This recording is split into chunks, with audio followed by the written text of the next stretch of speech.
ልብሱ መሞት የለበትም። መኪና አደጋው ላይ ትንሽ የሆነ ጉዳት ነው እንጂ ራሱን ስቶ ነው በድንጋጤ እንጂ ምንም ነገር አልሆነም የምትሉ ልጆች አላችሁ። ኪያም በጣም ደንግጣ በእኔ ምክንያት ነው እያለች ጸጸት ውስጥ ናት። እንዲሁም ጭራሽ የለበሰችውን ልብስ ራሱ ጥላ ምን እንደምታደርግ ግራ ገብቷት ኧረ የሰው አለ እርዱኝ እርዱኝ እያለች ነበረ።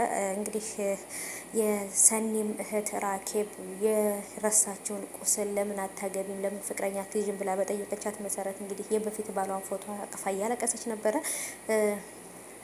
እዛ ጋም ደግሞ እንግዲህ ምህሩ እኔ አንተ የምትወደው የምትፈልገውን ልጅ ደስታ ልሰጥህ አልቻልኩም እያለች ራሷን ከሰው በታች እያደረገች ነው።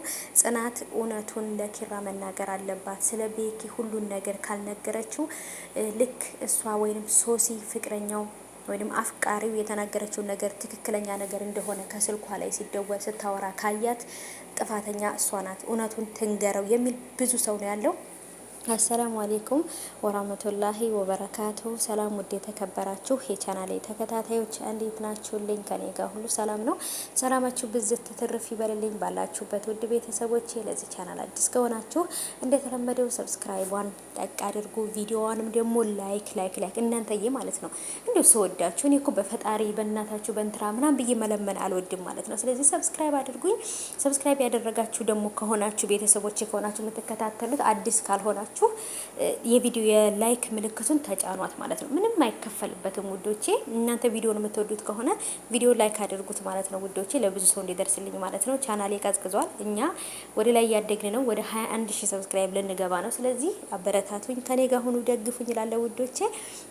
እና ባይቦች እንግዲህ ራኬብ ከቅዱሴ ጋር መሆን አለባት። ቅዱሴ የበፊቱን ባሏን ወይንም ያለፈውን ታሪኳን ሊያስረሳት ይችላል። ስለዚህ ከቅዱስ ጋር ትሁን።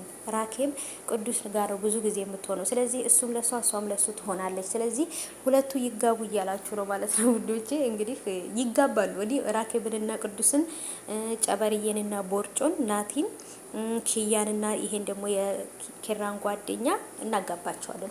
ሁሉንም ቦታ ሰጥተናቸዋል። አሁን ላይ ግን በጣም በጉጉት እየጠበቅኩ ያለሁት እኔ የናሆምና የምሩን ሰርግና የሰኒና የጆከርን ሰርግ ነው በጉጉት የምጠብቀው።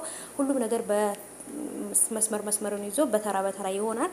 እናጋባቸዋለን፣ አትጨነቁ ማለት ነው። እናጋባቸዋለን። ያው እንትኑ ስለሆነ እዛ ጋር ትዕይንቱ ላይ እናጋባቸዋለን። ችግር የለውም። ትወናው ላይ ሰምታችኋል።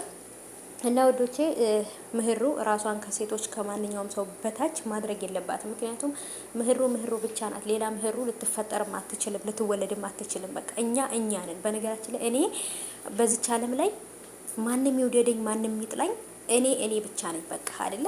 እንደኔ አይነት ሰው ሊፈጠርም አይችልም ማለት ነው። በቃ እኔ ራሴ ልጅ በወልድ ማለት ነው መልኳን ልትመስል ትችላለች ወይንም መልካቸውን ሊመስል ይችላል እንጂ ግን እኔ አልደገምም አይደለ? እኔ አልደገምም። እኔ አንድ ጊዜ ብቻ ነው በቃ የተፈጠርኩት። ስለዚህ ከማንም በላይና ከምንም በላይ እኛ ውድ ነን በቃ ብለን ራሳችንን ማሰብ አለብን። ራሳችንን ከሰው በታች ማድረግ የለብንም። ጽናትም ደግሞ እውነቱን ካልነገረችው ቤተሰቦቼ ሙሉ ለሙሉ 100% ጥፋተኛ የምትሆኑ ጽናት ናት።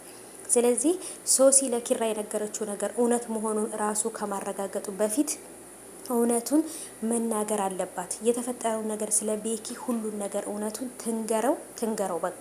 ካልነገረችው ሙሉ ለሙሉ 100% ጥፋተኛ የምትሆነው ጽናት ናት። ኪራ አሁን ላይ እሷን ለመረዳት እየሞከረ ነው። ሰዎች የሚነግሩኝ ነገር ጽናትንና እኔን ለማለያየት ፈልገው ነው። ስለዚህ ውሸት ነው እያለ ራሱን እያሳመነ ነው።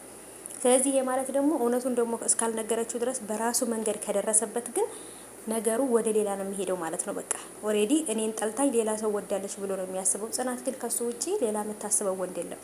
በቃ ተወደዋለች። የመጀመሪያውም ነው የመጨረሻውም። ግን የሆነ ወጥመድ ተዘጋጅቶላታል። ጽናትንና ኪራን ለማለያየት የሆነ ወጥመድ ዘርግተውላቸዋል። ግን ማን ነው ያንን ወጥመድ የዘረጋው የሚለውን ነገር ግን እስካሁን ድረስ ያንን የሰውየውን ማንነት አላወቅንም። ግን ሶሲ እንዳትሆን ጠርጥሬያለሁ።